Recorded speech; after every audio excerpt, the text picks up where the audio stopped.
I'm Captain Mike Rega. I grew up in Marathon, Florida, spearing, and all the crazy crap that you guys do out down there. And now I live in Dunedin, Florida.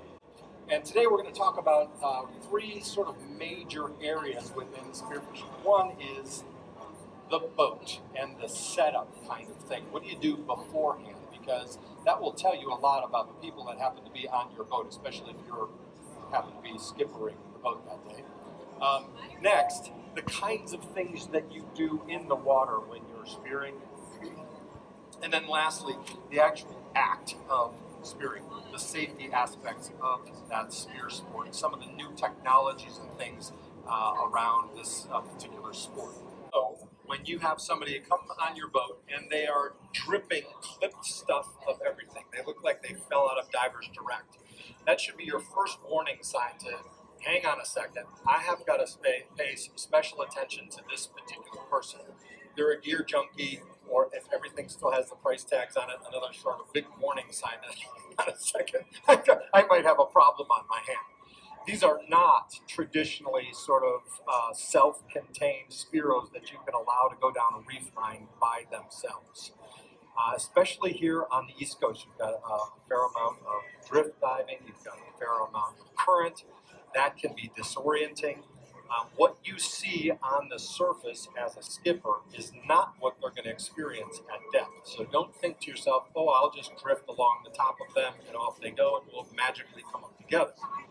Next, when you get on that boat, when they sell you a spear gun, they sell you this ridiculous little cap that goes on here. Most of you lose it in the car on the way home. It's a ridiculous spear cap. So this is off, I don't know, my buddy's golf club, I think I stole it from him. But it's impossible to lose if you're wearing a second shaft. I put a line between the two and they come off together. You will not lose this thing, and most of the people on your boat don't want it, so it's never going to get lost or mishandled or whatever the case is. Super easy, super simple, use it. For those of you who are driving wonderful boats, the worst thing in the world is for your buddy to come up and put this shaft right to the top of your T-top or into your vinyl or whatever the case is, which again, it can't just be my idiot buddies. It's got to be your idiot buddies too that do this stuff all the time. So just a little help on that really does some well. On the boat, great spear boats have lots of deck space. And many of us don't have 65-foot boats to go out on with massive deck space. So now you're left with a situation where limited deck space. That same buddy that came to your boat and they're dragging price tags and everything down the dock are also the ones that are carrying a size 50-inch Akona bag on giant wheels and rollers and stuff. They look like they're going to Europe for 6 months. It's actually a danger to have that thing on the boat because it's wheeling around. There's no seats for it to go under, etc. Please, please have them take all that crap out of there and place it on the boat. Fin keepers is a great idea. They're pricey, but it's a great idea. Kind of keeps those fins, especially when you're dealing with those high-end carbon fins, right? Another idiot buddy stepped on my carbon fin. After you boat those first couple of fish, an interesting thing starts to happen to that boat dock, and it gets slimy, and it gets bloody, and there's fish eyes rolling around in there and that kind of thing. When you're stepping on fins and gear, off you go, especially you get a little bit of roll, which you're going to get in the next couple, 3-4 days. We're going to get some roll out there. Get that stuff clear from the deck. Figure out a system to get that stuff out. Next, let's get in the water. As you get into the water, many of you are carrying this guy right here. This is negative by nature. So when this is hanging off of you, this has this nasty habit of getting right there in your fin kick. It's brutal. So if you insist on carrying this, please keep it relatively high to your body. I don't suggest you carry this especially you're diving on the East Coast. We dive mostly in the Gulf of Mexico. We have two issues for us. We have a visibility issue, which if I can see you in the Gulf, that's an amazing day, right? Out here, different. You get some beautiful 50, 60, 70 foot days. So that's number one. Number two is We have to be far offshore in the Gulf. You guys can see people on the beach that are half naked. We haven't seen the beach for 4 hours. We're 30, 40 miles offshore. So if something happens to us, it's like camping out in the middle of Wyoming or something. You are self-contained. There's no one to call. And if you call them, they say things like, great, we'll be there in 4 hours. That's not an option for us, especially in the Gulf. So we do not carry our fish anymore. There's a lot of anecdotal evidence that we are training these animals, and I'm talking about sharks now. We're in the water carrying this. Pavlov started with the whole ringing of the bell. Early behavioral scientists were talking about dogs. When he rang the bell, the dog salivated. No food. So the dog started responding to the sound of the bell, and that created something different in its body, in its behavior. Same concept with sharks. Sharks aren't idiots. They've been around a hell of a lot longer than we are. So predators and those types of animals, we are fishing in their supermarket, not the other way around.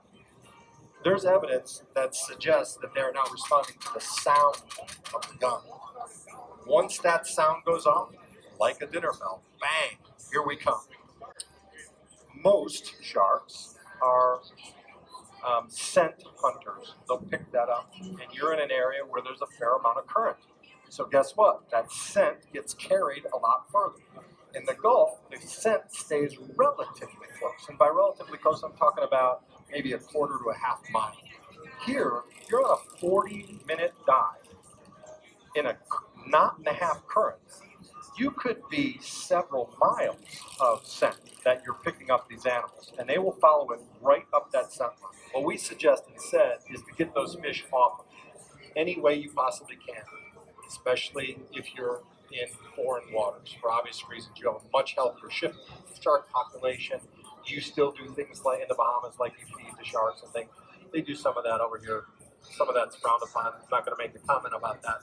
But it's not uncommon for animals to see you as a food source, I guess my point. So instead of that, a lift system is invented. It's called Toothless. It's ours. And the East Coast, these are longer bags that are 30 inches. We have swell over here. So the smaller toothless bags that we have on the Gulf Coast are about that size. We don't have swell. We have chop. These pop up and down all the time. No problem. See them? You deploy these. Go down. You shoot your fish. You deploy one of these. You unfurl it. You spike them through the eyes. It's one touch of the hose. This hose here. When you shoot a fish have fish bladders, which is their buoyancy compensator, basically in our term. They are neutrally buoyant at depth. Otherwise, they'd be going up, right? As soon as you shoot them, they shut down their ability to pass air back and forth into their swim bladder. That's why those of you who are rod-and-reel fishermen, if you pull a grouper up from 150 feet, it burps its stomach and its fish bladder out its mouth. Have you seen this? You're using the same thing with Toothless. You don't have to lift a 40-pound fish. You just have to get it going, and it lifts itself to the surface. The first thing you're going to hear as a diver is you're going to hear the boat kick in, and they're starting to come for that fish, which as a diver, that gives you a good sense that they now know where the heck you are, which kind of feels good, especially if you're in a strong current. You hear it from the boat. If you dive with spouses who care, not all do, but if you dive with spouses who care, something comes to the surface, they go, oh, now I know where he is. Now, one of my buddy's spouses, when a bag came up, she went to Sarasota, which is okay. That's their own thing. But most people will come get that bag. And now the boat knows where you are. You know where the boat is. Toothless is color-coded, like those of you who do tech diving. Orange means I'm okay, but I want you to know where I am. Yellow means I'm done or I'm in danger. The types of dives and the way your body handles bubbles at 15 or 16 is wildly different than the types of bubble management that your dad's body does at 28. Yeah. And at 48 and 58 and 68. So the types of diving and the types of safety that you need to do at those different ages needs to adjust with age. Please do that. Also, they're not sure why this is the case, but per capita, women take more DCS hits than men. They do not know why that is the case. There's lots of theories around that, but they don't know why. There is an age correlation, and there is a male-female correlation. So, please, safety stops. When you blow through things like safety stops is when, for example, in our world, in the Gulf, a bull shark will most commonly visit you if you're carrying a fish. And the last thing on your mind is, oh, I want to shoot another hogfish. Probably the first thing on your mind is, let me get back in that damn boat. That all goes away with Toothless. They know exactly where you are. If you scent yellow, they're coming to get you. You pop to the surface, the boat's right there. But that shark's not coming because that blood trail is gone. It's that way, not anywhere close to where you are. Please at least get this away from you. Leave it on the bottom, clip it to an anchor line, something along those lines. You're still going to get visited. That blood trail's still there, but at least it's not within nipping range. Let's talk about it. Almost every species of shark are smell. They go by smell, except for the last 1.5 meters, roughly 4 to 5 feet. It's not scent anymore. The last 1.5 meters, they're going by eyesight. Now there's a problem with that. Much like my brother, their eyes are spaced way out here and on the side of their head. So one of the things that they'll do is when they come in, you'll get this kind of approach. And then what they do is when they open their mouth, they shut a protective clear coat down over their eyes. But it's not clear like looking through the water. It gives them a very cloudy kind of approach. So if you think that they're national, wonderfully going to hit this little target right here, you are absolutely wrong. In fact, walking around here will be people with chunks of their calves missing, parts of their butt missing that have been nipped at. Elbows, that kind of thing is real common kind of nipping spots. They're not trying to kill you. They're not man-eaters. They're after their groceries, which you are shopping for. Okay? So, we're training them, which you don't want to do, by sound. Pavlov proved that. We are in their shopping, not the other way around. We're invading them, not certainly not the other way around. And we haven't done a hell of a lot in the last 1,000 years or so from a safety perspective to stop that. So please float them off. Now, over here, we don't have much of an issue because most of you drift, which is great. The boat is in motion. In areas where you're on anchor, we are strong advocates to not do that. Do not anchor that vessel for a bunch of reasons. One, the current up here is not the current down here in depth. So you have no idea how far you're going to pop from that boat, and you might pop up in a place where they can't see you or whatever the case is. If you're like my buddies, a fair amount of very inexpensive, cheap beer gets consumed after the last time. They're usually 5 beers in by the time I pop up a half mile from the boat. Just my idiot buddy. Instead, off anchor, you can respond a hell of a lot quicker. They actually pay attention. They have a job to do at picking these things up. And I put my name on those because one particular person, and we'll go unnamed Warren Hunt, but Warren is the guy who always wants to steal the biggest fish. It's like, no, I shot that one because it's a cooler fish. What we do is when we have them pick up Toothless, we have them put the whole thing in the ice chest. So now my fish is in there with my name on it. Which, as far as coming up, I told you about the safety, they're coming up the slow and all that kind of jazz. You want to unload this gun. And where I typically suggest you unload this gun is when you break your safety stop. So you safety stop, you're at 20, 25 feet, you're doing your 3 to 5 minutes or whatever you're going to do. I break my safety stop, I remember to unload. Because again, you'll be out there with buddies that come up and forget to unload because there was no trigger for them. So safety stop and unload is a nice trigger, reminder, oh, and I unload the gun. So when you're passing this up, the boat is doing this. The diver is doing this. You do not hand them the pitchfork end of a gun. You do this with the gun. Or many of our guys will send up that last float with their gun attached to it. So the float stands up nice and high in the water because it's got weight to it. The gun's off of them. The boat deals with all of that. Now I've got both hands to grab the ladder and undo my fins and all that other stuff, as opposed to this, or it's clipped to me and all the other crap that's on me. When you come up, you want as least amount of stuff on you coming through that ladder, especially in a rough water situation where you're banging around and all that stuff. No stringer, no gun, nothing on you. 3 devices. Now I know you all carry big, giant safety sausages, or SMBs. But for those of you who don't, or for those of you who rinsed it and it stunk so bad you didn't want to put it back in your PC, Toothless acts as a SMB as well. You're on the surface, you sent that last float up, it's right there next to you. You can wave that thing around all you want. But let's assume there's no boat. 3 different technologies, and they are in varying degrees of efficacy. The first one is this little guy by Nautilus. This is carried on you. This is not an EPIRB. This works on VHS radio. They claim 34 miles. Do any of you have a VHF radio that goes 34 miles? I don't either. I think they tested this from the top of Kilimanjaro down to base camp or something. Like, guys, come on. I would say 5 miles, I would say, is a fair. And it always happens in rough seas. So as you go down, VHF radio antenna goes up and down. This antenna comes out about like this. There's a couple of buttons on there. There are some real nice benefits of the Nautilus. One is 5-year batteries that you change yourself. That's kind of nice, unlike most EPIRBs.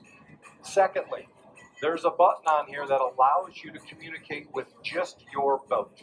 So you program it to your boat. So you come up, he's asleep, of course, right? Because the end of the book wasn't that great. He's sleeping, and all that kind of stuff. You're catching dinner, of course, and you're like, really? So you can press this, which will send the signal just to your boat, which is better than all Coast Guard everywhere on the planet getting a message. That's kind of nice. And it'll give you some directions, off you go, that kind of thing. That's nice. It'll send you his GPS coordinates, where he is. That's kind of nice. $200, it feels like a toy, but if you need it, it's pretty good. East Coast, I suggest it. If you're off in the hinterland, if you're off sailing somewhere far away and you want local support, good idea. It is not the end all. It is not something that I would sail around the world with. If it fell off, I would blow this thing up. People are like, good luck with that. Next piece of technology. This is called InReach, and this was invented by DeLorme, but DeLorme was purchased by Garmin 4 years ago, something like that. And Garmin's done some really cool updates on this. This allows you to Bluetooth to your cell phone, and you can 2-way text any place on the planet. This works on the old Iridium network, which was Motorola. This you need. This will also do some things. So my wife and I just follow her. So she, and then I just follow her. We do some backpacking and backpacks, backcountry skiing. This saved our butts one day. This allows you to not just 2-way text, but also SOS. And this is global. So this alerts global SAR, search and rescue, everywhere. You can also know when they get the message, because it'll beep and it'll say, they got it. So it's nice to, for example, this happens all the time. Hey, Warren is on a steel 120, and he's been underwater for an hour and 15 minutes, kind of a little concerned about it, or whatever the case is. Or it comes up and he gets bumped. Or he comes up and we want to do another drop because we didn't get fish, and we're going to be late, big time late back to the dock. Remember, we're 40 miles offshore. So it's nice to text loved ones and say, hey, we're going to be 30 minutes late, 40 minutes late, whatever the case is. Nice. Anywhere in the world, those of you who travel internationally and don't want to pay texting bills or whatever the case is, this goes right to your phone, back and forth on something called EarthMate, is the app that connects to InReach. I would guess about $350, something like that, plus about $20 a month. You can turn that on and off if you like. So if you're overseas, turn it on. If not, turn it off. This does not start automatically. This is really a two-way global communication device with safety built in. Okay. Lastly, PLB, which is a baby eBird. This is an OS button. That means, oh, no, something's happened, right? Those of you who travel, you're going to have this on your boat, it'll go off, that kind of thing. This is clipped to you, especially when you're sailing rough seas, all that kind of stuff. I know you're going to be jacklined to the boat. Please be through that. But this is really, I'm in some deep stuff. And don't expect quick rescue. This could be hours kind of thing. This alerts everybody, AIS, Automatic Identification System. AIS, anybody within about 5-6 miles. So it's going to light up in a lot of people's boats. First yours, and then if you don't answer, then within 30 minutes it starts plugging in others. This, I can text 2 ways, anywhere in the world, doesn't matter where I am, how something saved me.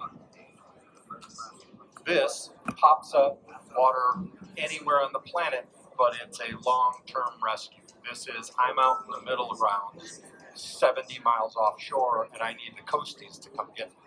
Free divers. Free divers.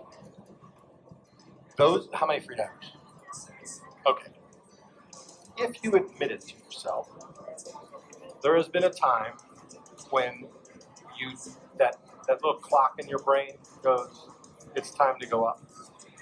Right when a black grouper head comes out and you go, but if I just pop him, wouldn't he be delicious? And they are. So you press it. So in those times when you know your quarterback clock has gone off, quarterback clock is kind of an American term. It means the defense is going to crush your butt in a heartbeat. Your quarterback clock has gone off. You've got that grouper, and you're headed back to the surface. This is on a sleeve that connects right to your belt. Usually the guys like to wear it right in the back. It's super slim. It kind of hides the back. That's when you peel this. You've got the fish. You're going back to the surface. Instead of blowing that first breath of air that you usually belch at about 15, 20, 25 feet, something like that, on the way up, work this to the fish. Don't breathe that air out into the ocean. Put it right into the bag and let it go. Now you're not struggling with the fish. This bag is coming to the surface no matter what. Now this hits the surface. The skipper should be counting 1 1,000, 2 1,000, 3 1,000. If they get to 10 or 12, you're not coming. But this is marked where you went down. Now they've got a chance to get you. Most people that do shallow water blackout, they find them an hour and a half later, drifting along the bottom and all of this, because you're weighted.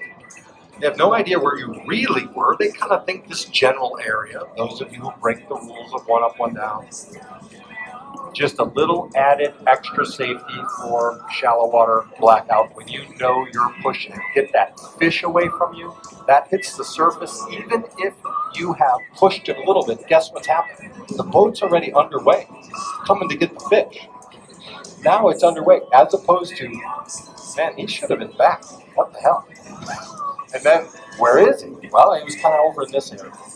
Bad practice. All this stuff is little tips and tools of the trade to keep you spearfishing, to keep you doing the things that we love. Everything has gotten more powerful, we've gotten faster, we've gotten better, we've gotten bigger boats better, everything. We just need to up our game a little bit with some safety, both with electronics and some gear that's new to the market.